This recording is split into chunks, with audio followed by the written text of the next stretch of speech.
Buenos días, señorías. Gracias, señora presidenta. Quisiera comenzar mi intervención, como siempre, con el recuerdo emocionado a todos los compatriotas que han perdido la vida a causa de la COVID-19. En estos días, una de las cosas que más difícil nos resulta entender, y lo hemos dicho en alguna otra comparecencia, y que más nos estremece es la muerte en soledad. Personas que se han ido sin el abrazo de sus seres queridos, sin su última despedida. Sin duda alguna, nada va a compensar ese dolor, pero les rendiremos tan pronto como sea posible el homenaje que merecen. Si no tuvieron la cercanía de sus familiares, tendrán al menos el tributo del conjunto de la sociedad. Quiero también enviar desde esta Cámara todas las fuerzas y deseo de recuperación a quienes están luchando en los hospitales y en sus casas contra la enfermedad. Aquí en España y también en cualquier otra parte del mundo, porque no estaremos libres del virus hasta que haya desaparecido del todo esta pandemia en todo el planeta. Y eso lo están haciendo posible en una labor heroica nuestros grandes profesionales sanitarios y una sanidad pública a la que le debemos todo y debemos darle todo. Quiero recordar, por supuesto, a los más de 52.000 curados hoy en nuestro país. Ellos y ellas son hoy parte de nuestra alegría colectiva y de nuestra esperanza. Ellos son el símbolo de que estamos consiguiéndolo, de que esta guerra frente al virus será una victoria total. Y no quiero dejar de insistir, señorías, por último, en que las medidas drásticas tomadas, seguidas con disciplina, con coraje y con determinación por parte de la sociedad española quedándose en casa, han servido para salvar muchas vidas. Personas que nunca contrajeron la enfermedad porque frenamos los contagios a través del confinamiento. Señorías, la magnitud global de esta terrible pandemia es abrumadora, y ahí están los datos. La velocidad y su propagación es vertiginosa. La última vez que subí a esta tribuna, el pasado 25 de marzo, la Organización Mundial de la Salud contabilizaba unas 414.000 personas contagiadas y alrededor de 18.000 fallecidos en todo el mundo. Apenas 2 semanas después, superamos de largo el 1.400.000 infectados en el conjunto del planeta y el coronavirus ha acabado con la vida de más de 80.000 personas en el mundo. La dimensión global es un hecho indiscutible y también el reto para el conjunto de la humanidad. Ya no caben dudas al respecto. Nos enfrentamos a la mayor amenaza para la salud pública del planeta desde la gripe de 1918. Por tanto, son tiempos estremecedoramente extraordinarios que requieren medidas excepcionales. Medidas como la que nos convoca nuevamente hoy aquí al Pleno, la ampliación del estado de alarma. Señorías, comparezco de nuevo en esta Cámara para pedir que todas las fuerzas parlamentarias aquí presentes apoyen el Real Decreto de ampliación del actual estado de alarma aprobado por el Gobierno de España en el Consejo de Ministros último. Es, como saben, la segunda prórroga que solicitamos tras el primer Real Decreto publicado en el Boletín Oficial del Estado el pasado 14 de marzo, una medida, a mi juicio, a nuestro juicio, imprescindible, que recibió el apoyo de la mayoría de los partidos políticos aquí representados y que volvió a ser refrendada el pasado 25 de marzo. Un apoyo que volvemos a solicitar con la seguridad de que sigue siendo una medida esencial para proteger la vida y la salud de nuestros conciudadanos. Contamos con una evidencia incuestionable, señorías, y es que el estado de alarma está funcionando. Tras estas semanas de una lucha que ha sido agónica por momentos, vemos cómo el incendio que desató la pandemia comienza a estar bajo control. Los datos, con toda la prudencia que lógicamente podamos expresar, son alentadores. Hemos alcanzado y superado el pico de contagios del COVID-19 y nos encontramos cerca del inicio del descenso, lo que se llama la desescalada. Tras la primera etapa de esta emergencia, comenzamos la segunda, que es doblegar la curva. Y cuando decretamos el estado de alarma, señorías, la media de contagios en España estaba en el torno del 22%. Hoy los contagios son del 4%. Entonces tuvimos que tomar una decisión para toda España, para el conjunto del país, para el conjunto de las comunidades autónomas. Y esa decisión ha sido positiva para todas, pero sobre todo beneficiosa para el conjunto de ciudadanos. Vivan donde vivan, piensen lo que piensen, nos centramos en las personas porque, señorías, el virus ni entiende de ideologías ni tampoco de territorios. Su apoyo, entonces, lo hizo posible, señorías.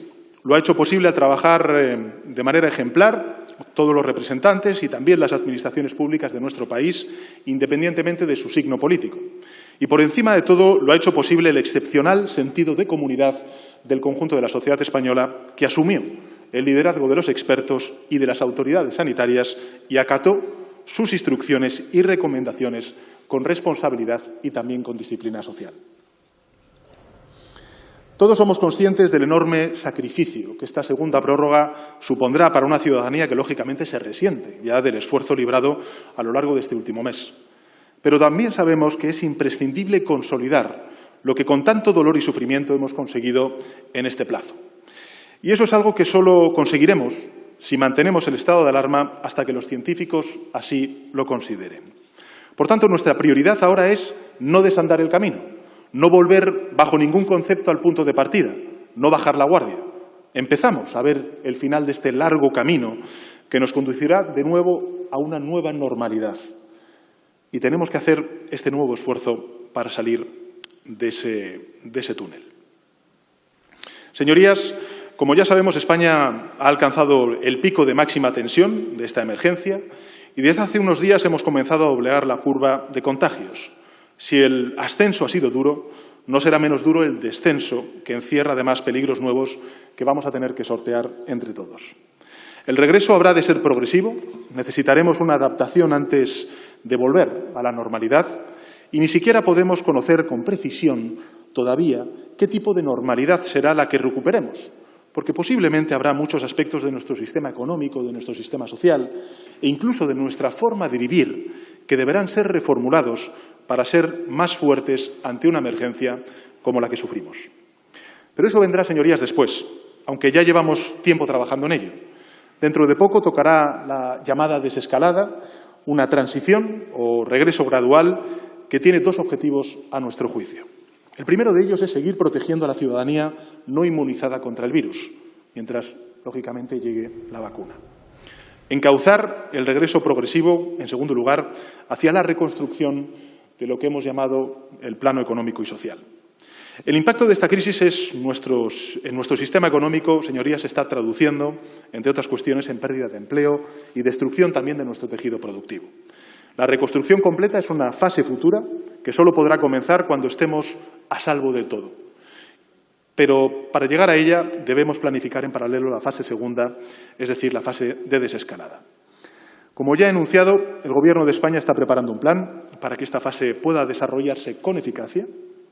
Y en esa planificación hay un equipo multidisciplinar integrado por epidemiólogos, tecnólogos, especialistas del máximo nivel en distintas disciplinas que se van a ver afectadas, lógicamente, por esta transición. Un equipo que está diseñando la reactivación progresiva de la actividad económica y social con posibles medidas, tanto individuales como colectivas, y que se elaborarán supeditadas a los criterios de la salud pública. Y también con la máxima colaboración y cooperación, como les dije en la última conferencia de presidentes, a los gobiernos autonómicos y también a los gobiernos municipales. Este plan, señorías, se irá adaptando a la evolución, lógicamente, de la pandemia, tanto en nuestro país como en el resto del mundo. Las medidas comprendidas serán primeramente de higiene, tanto individual como colectiva, y en segundo lugar acciones sanitarias de detección y atención a las personas infectadas por la COVID-19. En tercer lugar, iniciativas que necesariamente tienen que ver con el ámbito tecnológico, de control y de seguimiento de la pandemia. Este plan de transición será escalonado, señorías, y su velocidad dependerá de los progresos en el control de la pandemia. Los científicos, los técnicos que asesoran al Gobierno han establecido varios marcadores que fijarán el ritmo del retorno a esa nueva normalidad. Estos marcadores estarán relacionados con el control de contagios, con la recuperación de nuestro sistema de salud y cada avance semanal que arrojen estos marcadores hará posible la apertura de nuevos espacios y el levantamiento de restricciones en el camino hacia esa nueva normalidad. Cada avance contra la epidemia vendrá seguido de un paso hacia la nueva normalidad, una nueva normalidad que solo será plena cuando el mundo disponga de una vacuna eficaz contra la COVID-19. En todo caso, señorías, todos los pasos hacia la nueva normalidad que se darán cada semana serán escalonados y, sin duda alguna, cautelosos, muy cautelosos. Y todos vendrán acompañados con medidas de higiene personal, colectiva y con medidas de control y seguimiento de los contagios. Lo último que debemos permitir, señorías, es un desliz, porque supondría, más que un retroceso, una recaída. Esta próxima semana Se dará el primer paso hacia esa nueva normalidad con la conclusión del permiso retribuido recuperable que se inició el día 30 de marzo. Se prevé la reincorporación a sus puestos de todos los trabajadores cuyas actividades quedaron suspendidas en aquella fecha y, naturalmente, esa reincorporación afecta solo a esos trabajadores y se mantiene la suspensión, y esto quiero subrayarlo, se mantiene la suspensión de todas las demás actividades que fueron paralizadas desde el 14 de marzo al decretarse el estado de alarma. Y los trabajadores y trabajadoras que se reincorporan el próximo lunes deberán adoptar ciertos hábitos de conducta y de higiene reforzados para protegerse a sí mismos y también para proteger a sus colegas de trabajo. En todo caso, en todo este proceso de transición a una nueva normalidad, me gustaría repetir que el Gobierno de España ha seguido siempre y volverá a seguir siempre el mandato de la Organización Mundial de la Salud, es decir, buscar un equilibrio entre la respuesta a la crisis sanitaria, la mitigación de los efectos socioeconómicos y el cumplimiento de los derechos humanos.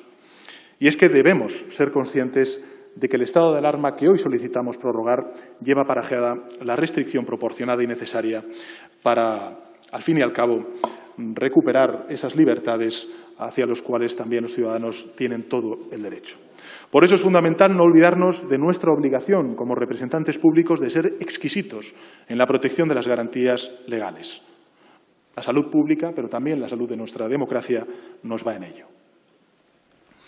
Señorías, la bandera que España necesita es la bandera de la unidad. En estos momentos de crisis es cuando debemos estar más unidos que nunca, porque las amenazas se multiplican. A la emergencia sanitaria, económica y social y al cansancio, lógicamente físico y psicológico, de una ciudadanía que lleva confinada casi un mes, se suma un nuevo problema que estamos viendo a diario, y es el peligro de la desinformación.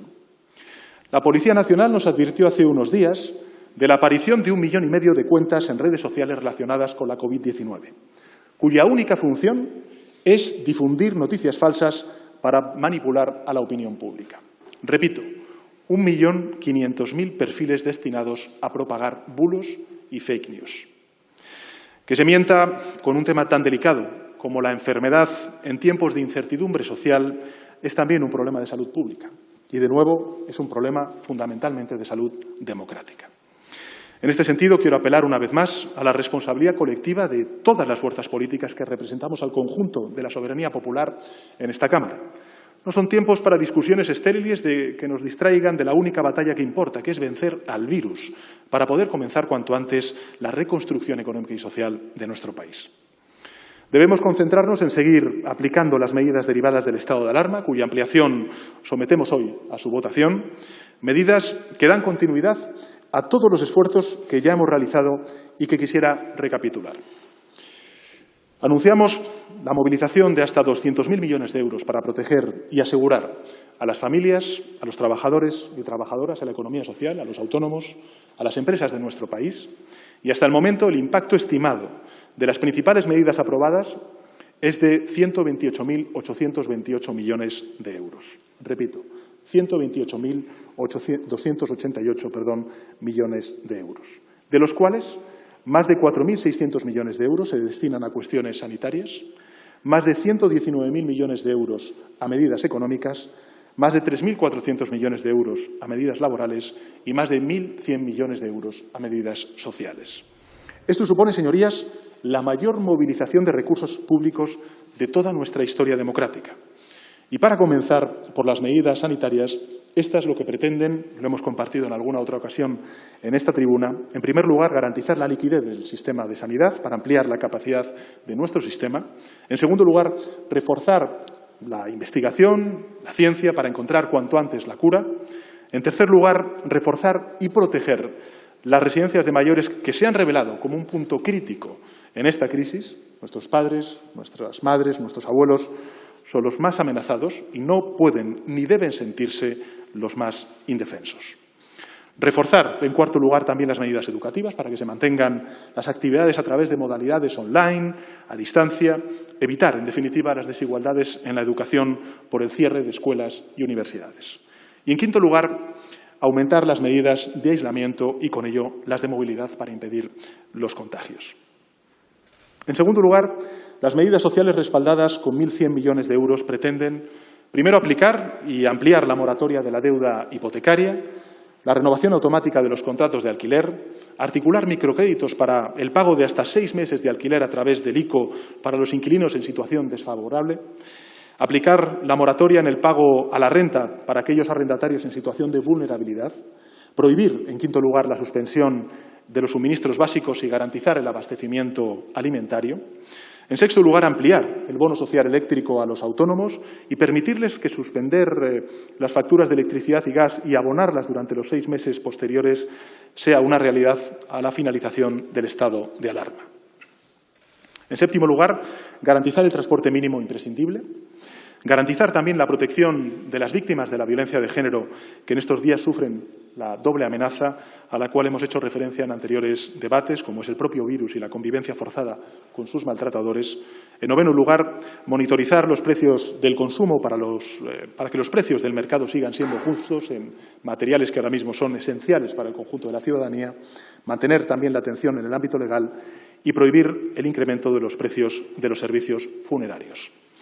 En tercer lugar, las medidas económicas tienen por objeto financiar, aportar liquidez y también una línea de crédito.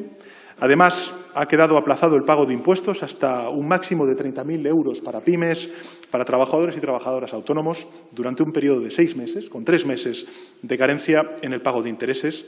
Y a esto hay que sumar que hemos impulsado ayudas a sectores productivos específicos. Como saben ustedes, hemos agilizado el despacho de mercancías en aduanas y hemos reforzado el apoyo a las comunidades autónomas y también a los entes locales. Y, en cuarto lugar, están las necesarias medidas laborales que establece. En primer lugar, el teletrabajo como medida de flexibilidad laboral, entendiendo y siendo conscientes de las dificultades que entrañan para algunos puestos de trabajo y determinados territorios de nuestro país. La puesta en marcha, en segundo lugar, de un permiso retribuido recuperable desde el 30 de marzo hasta el 9 de abril. Finaliza, por tanto, hoy mismo. ¿Para quiénes? Pues, lógicamente, como hemos dicho, para los trabajadores de sectores no esenciales y con las limitaciones que ustedes ya conocen. Hemos limitado temporalmente también los despidos objetivos por causas vinculadas con la COVID-19. Hemos destinado más de 3 millones de euros para el subsidio extraordinario por falta de actividad para las personas integradas en el Sistema Especial de Empleados de Hogar del Régimen General de la Seguridad Social y también suma más de 17 millones de euros para el subsidio de desempleo excepcional por fin de contrato temporal. Se ha interrumpido también el cómputo de la duración máxima de los contratos temporales. Hemos prorrogado de manera automática las prestaciones por desempleo. Hemos destinado más de 230 millones de euros para la contratación de 200.000 trabajadores y trabajadoras del campo en los ayuntamientos. Y para las pequeñas y medianas empresas y los autónomos hemos aplazado el pago de deudas con la Seguridad Social para empresas y los trabajadores por cuenta propia hasta el 30 de junio.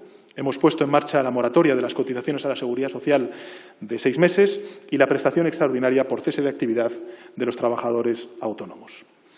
Y en cuanto a las medidas de cara a los ERTEs, los trabajadores que entren en un ERTE sin reunir los requisitos de desempleo percibirán también la prestación por desempleo.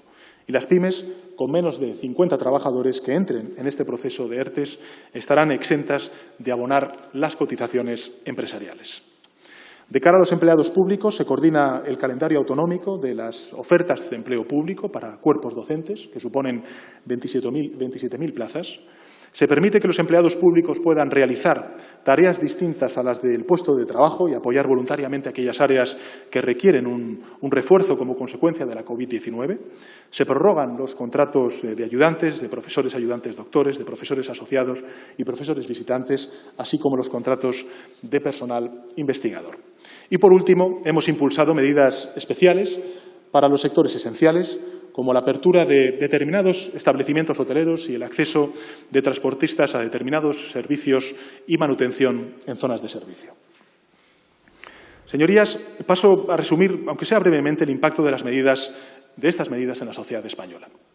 En primer lugar, de la línea ICO para la cobertura por cuenta del Estado de la financiación, ya se ha habilitado una primera línea de 20.000 millones de euros y quiero anunciarles también que en el próximo Consejo de Ministros, que vamos a celebrar extraordinario este viernes, pondremos en marcha la segunda línea de 20.000 millones de euros, de nuevos 20.000 millones de euros de líneas ICO.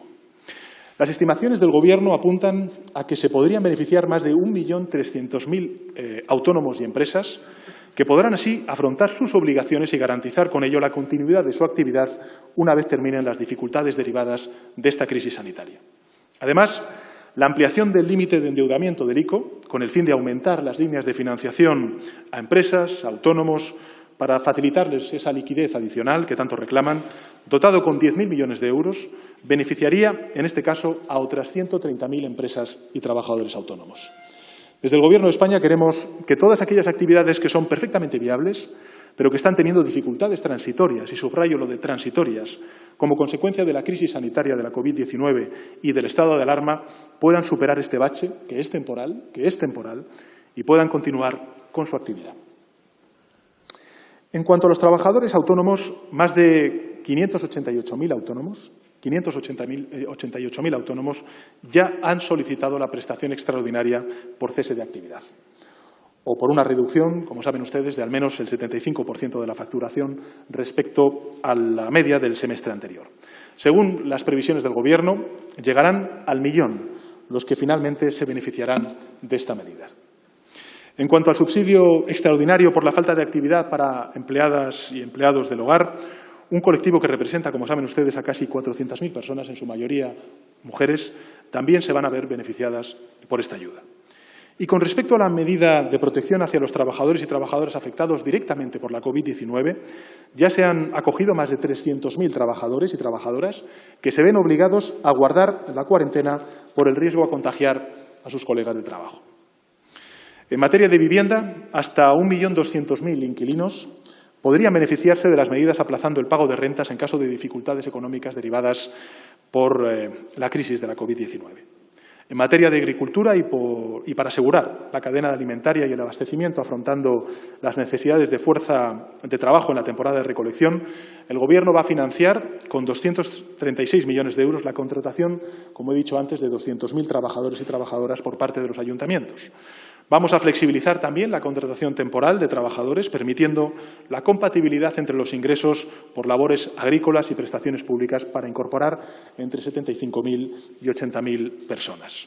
Además, se amplían los plazos de suscripción de seguros agrícolas y la refinanciación de préstamos por sequía con 2,5 millones de euros. Y también, como han pedido algunas comunidades autónomas, se amplía el plazo para solicitar las subvenciones PAC de este año hasta el 15 de mayo.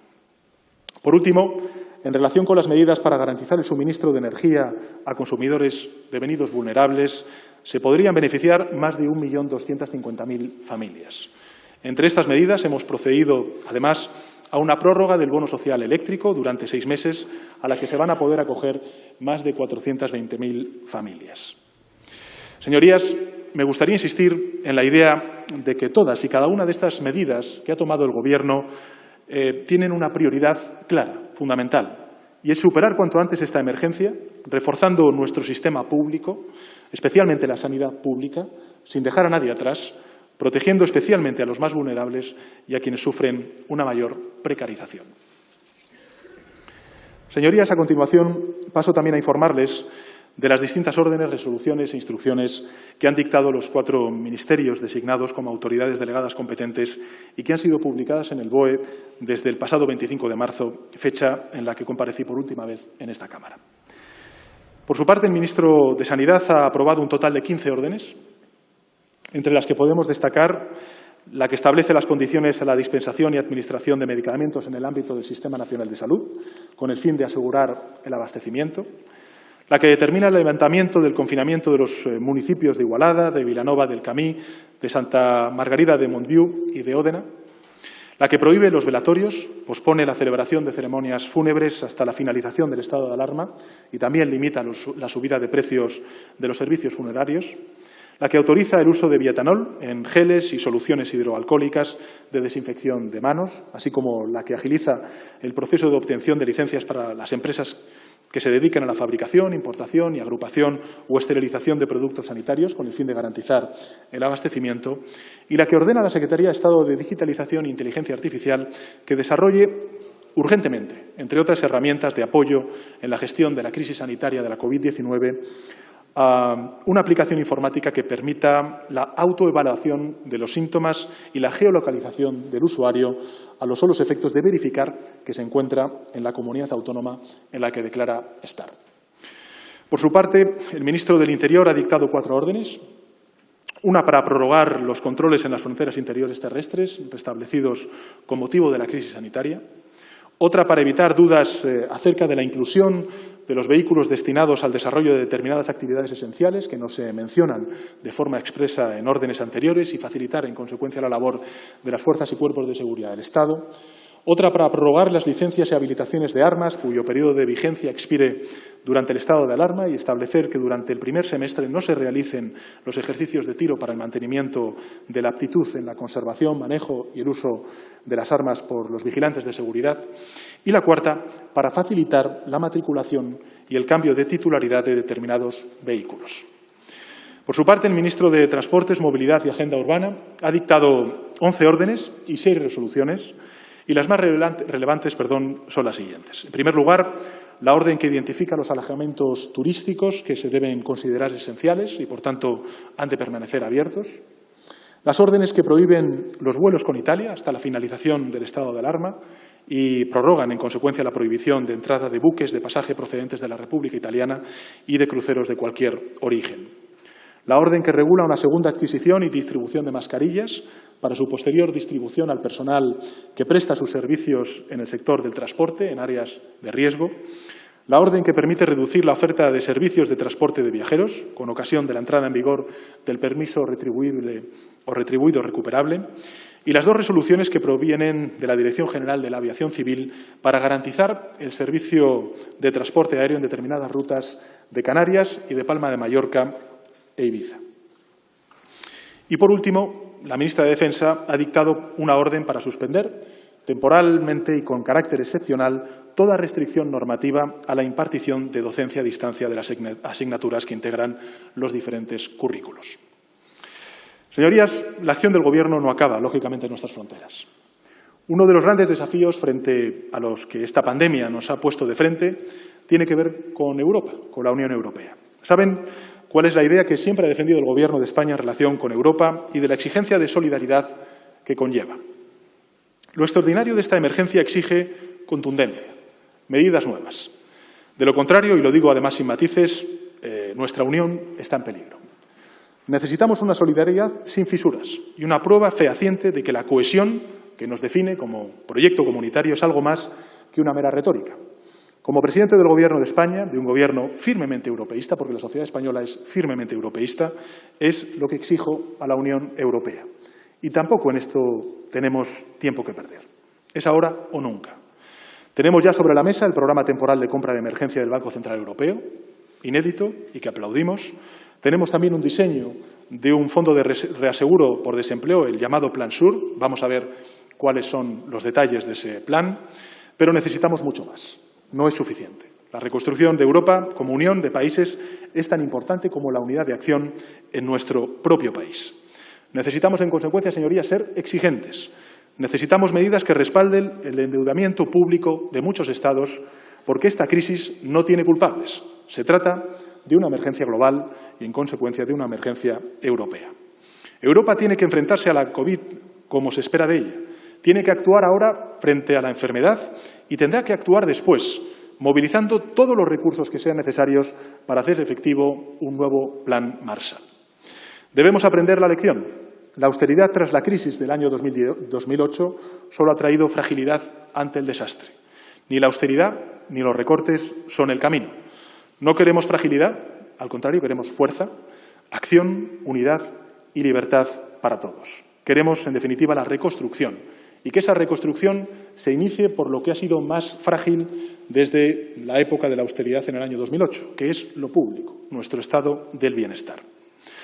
Los mecanismos financieros que amparen la reconstrucción y reparación de los países tras esta crisis no deben estar regidos por la desigualdad y el castigo ante las supuestas economías menores.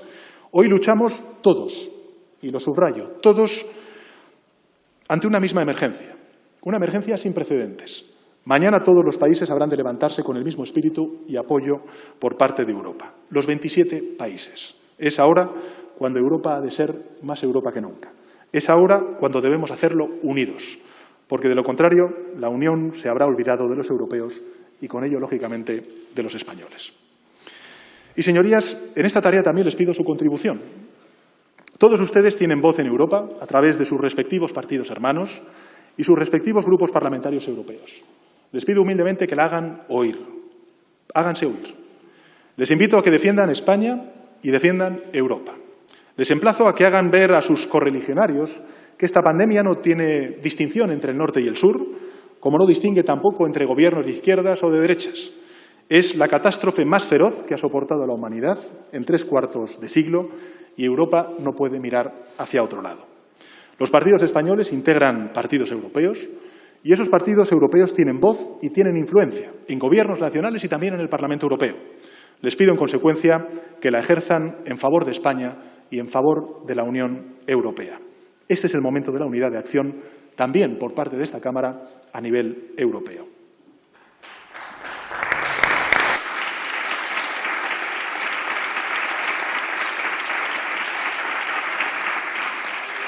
Y, señorías, sé que vivimos duros tiempos de confinamiento que merman nuestro estado de ánimo. Comprendo la fatiga por el encierro, especialmente la de aquellas familias con peores condiciones de habitabilidad.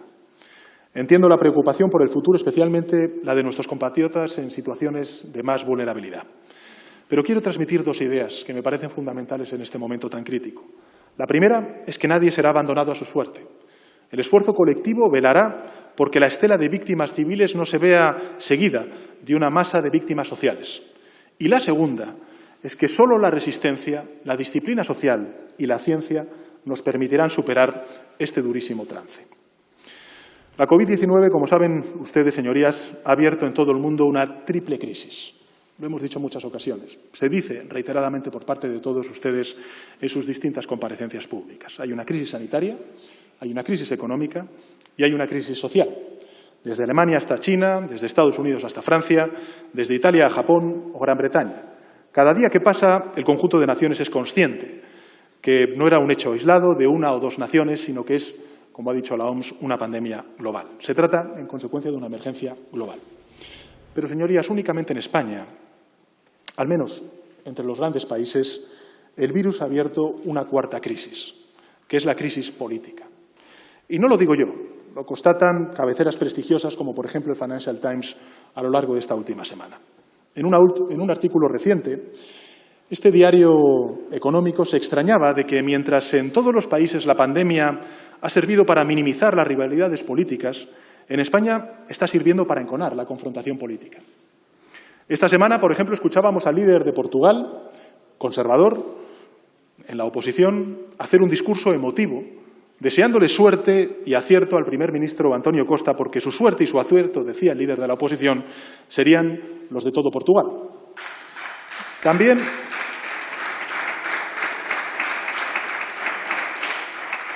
También escuchábamos al nuevo líder laborista británico, apenas elegido, ponerse incondicionalmente al lado del gobierno británico conservador de Boris Johnson, a quien aprovecho, por cierto, para desearle una curación rápida y completa.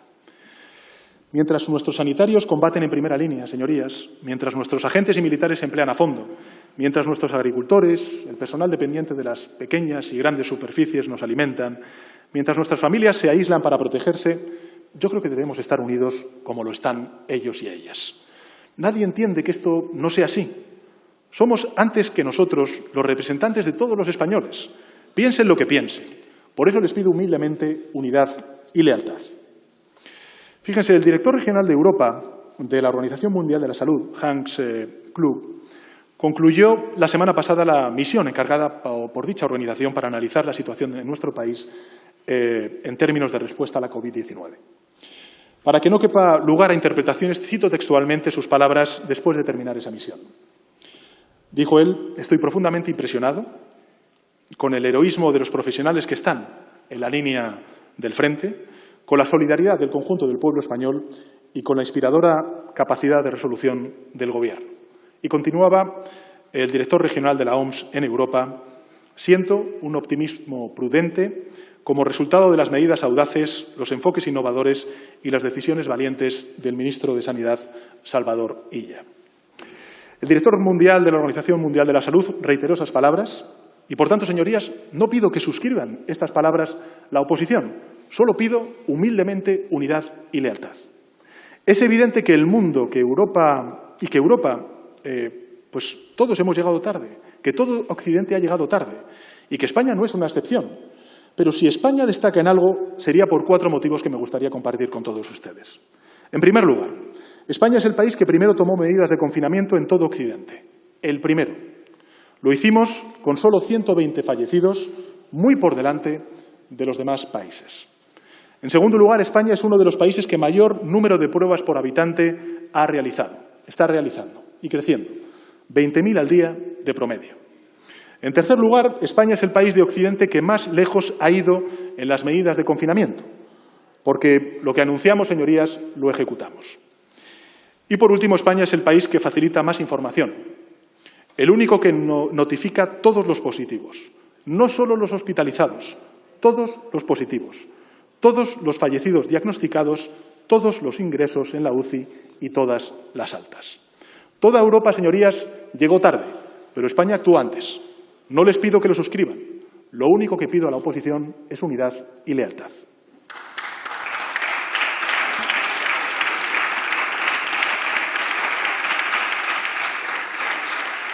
Por supuesto, señorías, estos datos proceden de fuentes tan incontestables como el medio europeo político o el estudio COVID-19 de una universidad prestigiosa británica, la Universidad de Oxford. Precisamente este estudio, el de la Universidad de Oxford, otorga a España la puntuación más alta de los países occidentales, 90 sobre 100. 90 sobre 100 en cuanto al rigor en la respuesta a la pandemia. Seguro que para la oposición, pues 100 sobre 100 hubiera sido mejor que 90 sobre 100, como también para el Gobierno. Seguro que hay cosas que con los conocimientos de hoy habríamos hecho distinto ayer, pero ayer actuábamos con los conocimientos de ayer, no con los conocimientos de hoy. Ningún gobierno de ningún país puede presumir de no haber cometido ningún error, señorías, ninguno. Combatimos contra un enemigo, el virus, que es desconocido para la ciencia y, en consecuencia, también para los expertos que asesoran al Gobierno y, en consecuencia, también para los gobiernos. La autoexigencia del Gobierno de España, señorías, es máxima, es absoluta. Lo que les puedo garantizar es que el Gobierno español ha trabajado todo el tiempo y todo el tiempo lo ha hecho de buena fe. Ha trabajado con toda su energía, con todos sus medios, con el consejo de los mejores expertos que tiene nuestro país. Y estoy convencido también, señorías, de que los gobiernos de todas las comunidades autónomas, de todos los municipios, sin distinción de color político, están actuando con esa misma voluntad. Por tanto, señorías, no reclamo reconocimiento. Todo lo que reclamo a sus señorías es unidad y lealtad. El director general de la OCDE, Ángel Gurría, fue esta misma semana muy claro sobre la pandemia, la economía y también nuestro país. Dijo textualmente lo siguiente: estamos ante una situación inédita y hay que tomar medidas inéditas. Es un falso dilema si uno escoge entre economía o salud. En estos momentos lo único que se puede hacer, continuaba diciendo el mexicano Ángel Gurría, es luchar contra la pandemia con todos los elementos que se tengan. Primero, hay que atender a los desempleados, a los que se han quedado sin actividad. En el caso de España, decía el secretario general de la OCDE, lo que están haciendo ahora es muy ejemplar desde el punto de vista del confinamiento y eso va a permitir que terminen más rápido con la diseminación del virus. La pandemia terminará, decía el mexicano Ángel Gurría, sobre todo si aplican, como en España, medidas tan importantes como las que estamos aplicando. Por tanto, señorías, no solicito este tipo de declaraciones por parte de la oposición. Todo lo que pido es unidad y lealtad. Señorías, nuestro país vive momentos extremos y la crisis sanitaria que estamos solamente empezando a reconducir viene acompañada de una gran crisis económica y social que ya estamos empezando a sentir. Toda Europa, todo Occidente, se pregunta si ha reaccionado tarde a la crisis sanitaria. Tiempo habrá de comprender qué debe mejorarse y debe evitarse para que vuelva a suceder una pandemia de estas características. Pero lo que no podemos permitirnos es llegar tarde a la crisis económica y social que tenemos ya encima. Necesitamos reaccionar pronto y debemos hacerlo, además, unidos, todos y todas. Y en ese sentido, hice la propuesta de unos nuevos pactos de la Moncloa que formulé el pasado sábado y que quiero reiterar hoy, aquí y ahora, solemnemente, ante esta Cámara. Si nuestros sanitarios combaten unidos contra el virus, si nuestros policías, nuestros militares dan la cara frente al virus, si nuestros agricultores, nuestros dependientes, como decía antes, se mantienen en sus puestos frente al virus, si nuestras familias se recluyen unidas para protegerse frente al virus, si la destrucción del empleo nos afecta a todos y a todas, si la crisis pone en riesgo el bienestar de todos y todas, si golpea a todos y todas sin distinguir preferencias políticas, ¿qué sentido tiene la división? ¿A quién beneficia la división? Tenemos en nuestra historia democrática un precedente en el que podemos inspirarnos. Ya nuestro país se enfrentó a una situación distinta, pero también dramática, que amenazaba con llevarse por delante nuestra economía y con ella nuestra democracia recién reconquistada. Y los españoles supimos responder unidos, sin distinción de credos y también de ideologías. Identificamos un peligro y plantamos cara juntos con esos pactos de la Moncloa. Esa misma fórmula es la que estamos proponiendo con las modificaciones lógicas que corresponden a la transformación que ha experimentado nuestro Estado, hoy un Estado fuertemente descentralizado. Por tanto, lo que propongo es un gran acuerdo para la reconstrucción económica y social de España, en el que participen todas las fuerzas dispuestas a arrimar el hombro. Partidos políticos, por supuesto, pero también empresarios, empresarias, sindicatos y, por supuesto, las comunidades autónomas, las diputaciones provinciales y los ayuntamientos. Les propongo un acuerdo para la reconstrucción económica y social de España. En estos últimos días he escuchado algunas reacciones que manifiestan ciertas reservas a esta iniciativa. Se ha dicho que no puede implicar un cambio de régimen. Bueno, pues 100% de acuerdo. El régimen es y debe seguir siendo nuestra Constitución social y democrática, que tiene la plena vigencia y debe inspirarnos en toda su amplitud. Se ha dicho que no puede anular el control parlamentario del Gobierno. Totalmente de acuerdo. Plena vigencia del control parlamentario. Se ha dicho que no puede restar transparencia informativa. Absoluta conformidad. Debe mantenerse absoluta transparencia informativa como llevamos haciendo desde el inicio de esta crisis. Se ha dicho que no puede excluir a nadie. Perfecto. Están invitados todos quienes estén dispuestos a arrimar el hombro, como he dicho antes, y quieran hacerlo. Se ha dicho que se desconfía de la sinceridad de la propuesta. Pues bien, reitero la propuesta de corazón. Y la expreso además formalmente en esta Cámara con toda la solemnidad ante los representantes legítimos que son ustedes de todos los españoles. Señorías, en esta crisis, que ya se ha hecho desgraciadamente dilatada para muchísimos ciudadanos, he debido dirigirme en varias ocasiones a nuestros conciudadanos como responsable del Gobierno de España. Y cada vez que lo he hecho he repetido las mismas palabras: sacrificio, resistencia y moral de victoria. Y los españoles están demostrando, más allá del color político y la preferencia de gobierno que tengan, que saben responder con sacrificio, con resistencia y con moral de victoria. Por tanto, señorías, les convoco formalmente, por ello, la próxima semana a una primera reunión a todas las fuerzas políticas que quieran participar de este gran acuerdo económico y social para la reconstrucción de nuestro país. Integraremos en este acuerdo a los agentes sociales, a los presidentes autonómicos y a las fuerzas políticas que estén dispuestas a arrimar el hombro. Todos estamos llamados a esos pactos. Hoy aquí, en esta Cámara, que congrega a los representantes legítimos, solo les pido lo que he venido repitiendo durante este último tramo de mi intervención: unidad y lealtad, que es la forma en la que los responsables políticos podemos contribuir al sacrificio, a la resistencia y a la moral de victoria que están demostrando el conjunto de nuestro pueblo. Y finalizo con una pregunta, señorías, hoy, aquí y ahora. ¿Están dispuestos? Yo lo estoy. Solo les pido lo que les puedo ofrecer: unidad y lealtad. Gracias. Muchas gracias, señor presidente.